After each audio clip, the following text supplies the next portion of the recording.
This is Maria, And I'm Courtney.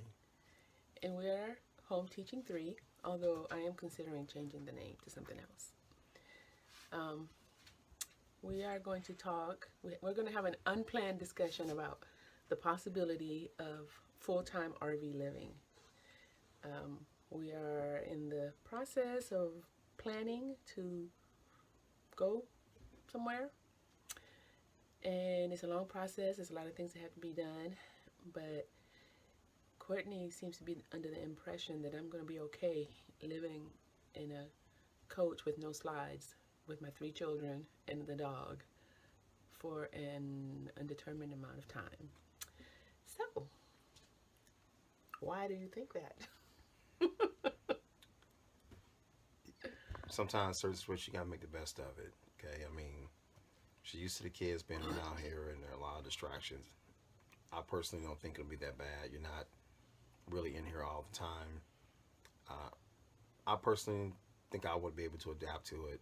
I mean, I'm not gonna say it's not gonna be a challenge, but my wife, on the other hand, sometimes she's a little more tense than I am. Yes, I love my husband and my children, but I do not need to have them in my line of vision and within earshot 24 hours a day. Well, like you told me,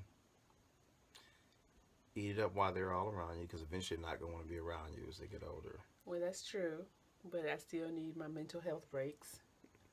I need my time out behind closed doors where I don't have to see or hear the chaos. Your time out is when you go to bed. When they go to bed, I should say. I don't think so. Yeah. We're thinking about traveling as I'm a nurse, so we're talking about me being a travel nurse, and we're going wherever we go. So I think that that's going to be stressful enough adapting to a new job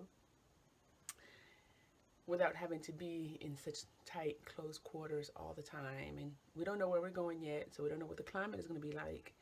We're not going to choose anywhere cold because it's probably going to be November before we can go, and it's August right now. So I can try to think about it and get used to the idea.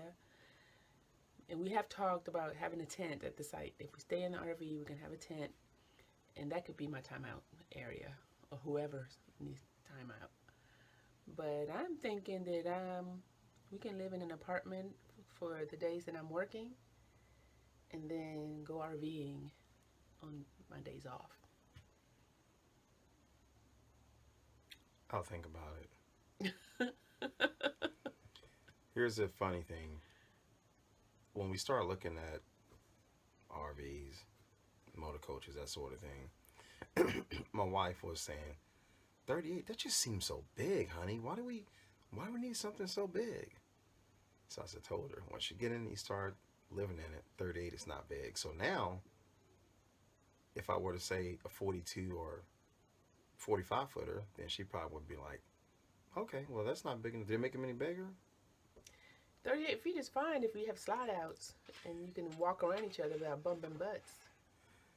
It's pretty spacious for what it is. That's the one thing about, well, for one thing is, it was our first. So when you're traveling and you have a lot of slides, it depends on how they're set up. It's not very user friendly when you're going down the road. Well, it's not our first. We had an RV with slide outs Oh, before.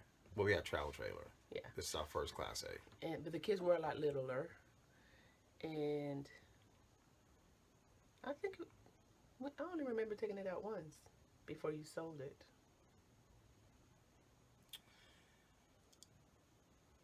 It had a bunkhouse, so the kids could I'm thinking go behind closed doors and maybe a couple times.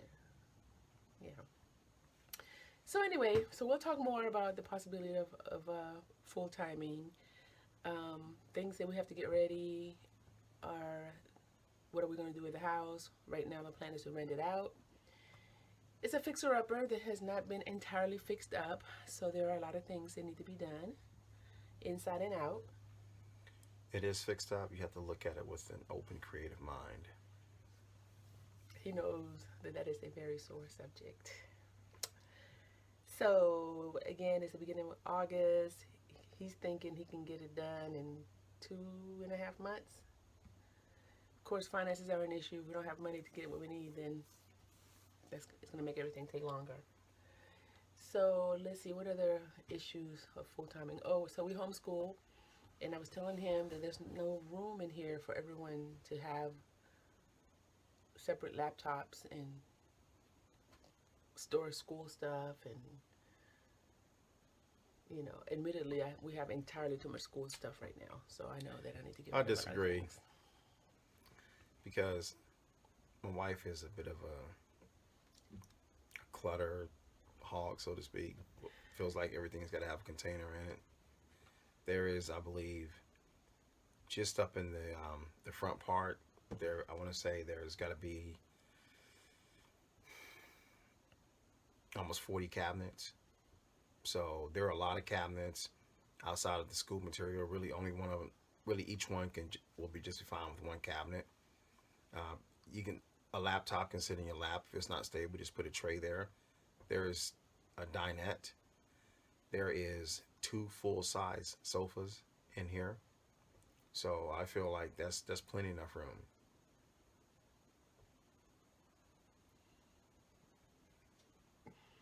Okay. What are other pros for staying in an RV as opposed to in an apartment that the agency is going to provide us? Because if you take, then you get the housing allowance. Well, that's true. That is extra money in our pocket. Cut into it. That can be, who knows, another $600-800 or something like that. But for one, the experience, and you'll start to kind of see how it is to really, to live in an RV for an extended period of time. I think the girls are fine. Typically, when mommy's gone, things go smoothly just because we, allow a little extra fun to happen. Mm-hmm. I'm just kidding, but there's no discipline or order. There is discipline. They often don't like when I'm involved as much, but I think it's doable. Sure, it's going to be a challenge compared to what we've had, but the more space you have, the more you're gonna mess up, or granted, if we had slides, I definitely would not mind a little extra floor room, walking space, that sort of thing. But as far as them and the schoolwork and the space that's needed, the equipment, the laptops, I think we'll be fine with that. Okay. Well, I'll think about it some more. I'll make a decision later on. I might be willing to try it for a month and see how that goes. And then they make me crazy, then we're going to have to do something else. So, the name of our channel is Home Teaching 3. I'm thinking about changing the name. You know how sometimes we're driving down the road? What is something that we often do as we're going places? I don't usually get to have that much fun when we go places like that, 'cause I'm always working. I'm talking about on the road, like not just in the RV, but just wherever, going to the store. I don't know. We'll say, I wonder what's down that road. Oh, explore. Yeah, but we say that a lot. I wonder what's down that road. Yes. So I'm thinking that's going to be the name of the new name of the channel. What do you think? What's down that road? That's interesting. Sounds catchy. This is the first I'm hearing about this, so I did it on purpose. I want to see his reaction. I might be looking a little like, okay, well, what's behind that? So I'll have to marinate on that. Or the Butler Bunch. Nah, I don't like that. No. Okay. All right. Well, I just wanted us to have an unrehearsed discussion about the possibility of full-timing it. We'll let you know what we decide. Thanks for watching. Give us a like, give us a share, make some comments, and definitely subscribe. Thank you. Bye.